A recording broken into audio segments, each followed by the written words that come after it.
This striking and desolate composition, Liberty, carries the weight of ruin and resilience, decay and persistence. The figure, resembling the Statue of Liberty, is worn, eroded, and seemingly drowning in the desolation surrounding it.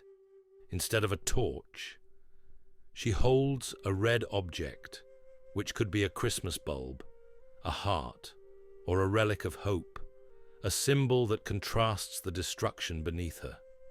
The landscape appears barren, almost post-apocalyptic, with skeletal remains of what could have been rivers, creatures, or structures. The sky, however, is serene, suggesting that time moves forward regardless of the wreckage left behind. But the true question this painting asks: what has happened to Liberty? The figure of Liberty, rather than standing tall, appears to be kneeling, sunken, or emerging from the debris. This reversal of grandeur suggests an erosion of ideals, a struggle to uphold freedom amidst overwhelming odds. The red object she holds may symbolize sacrifice, struggle, or a final offering, perhaps the last remnant of an idea that was once whole. The landscape, rendered in muted, fragmented brushstrokes, looks like it is crumbling away, reinforcing the theme of liberty in crisis or transition. The blue water, while faint, suggests that life still persists, even in a world that appears lost. Is Liberty drowning? Or is she rising from the ashes? From a Zen standpoint, this painting challenges the permanence of ideas. Liberty, like all things, changes, erodes, is reborn, and reshaped. If we cling too tightly to an ideal, we risk losing its essence. If we fear change, we create suffering where there is only natural transformation. Liberty, in its truest form, is not a static monument, but a fluid principle that adapts, flows, and reinvents itself. This painting suggests that even in ruin, there is renewal. The land is not empty, it is evolving. The question is, can we evolve with it?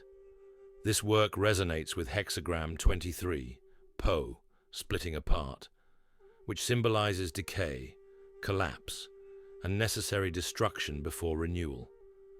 The I Ching teaches that all things must break down before they can be rebuilt. Liberty, like all human constructs, is not immune to impermanence. The destruction in the painting does not signify the end, but rather a transformation. Like the fall of an empire or the seasons turning, this painting urges us to see beyond the present decay and recognize the seeds of renewal within it. The Statue of Liberty is traditionally a symbol of permanence, yet here she is, fading into the land, suggesting that even the strongest of symbols must bend to the passage of time. The Tao teaches that true liberty is not a fixed structure, but a state of being. A rigid notion of freedom can shackle us just as much as oppression. True liberty is adaptable, organic, and in harmony with the forces of nature.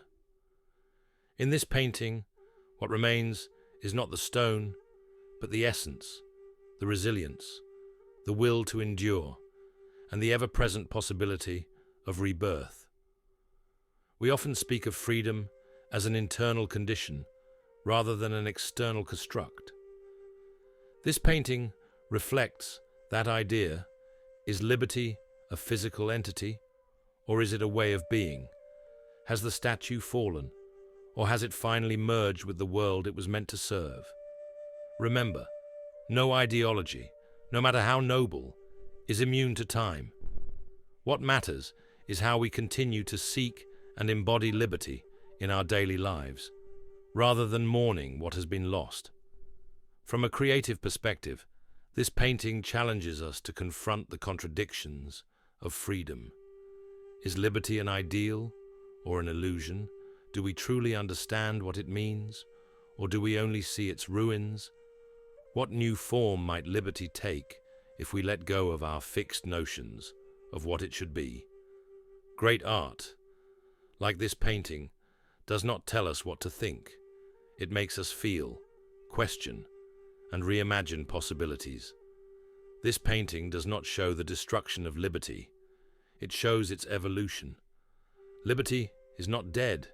It is shifting, dissolving, reforming. The land has changed, the world has changed, and liberty must change with it. If we see only ruins, we miss the opportunity to build anew. This is not a monument to loss, but an invitation to reimagine freedom for a new era. What outdated notions of freedom are you holding on to?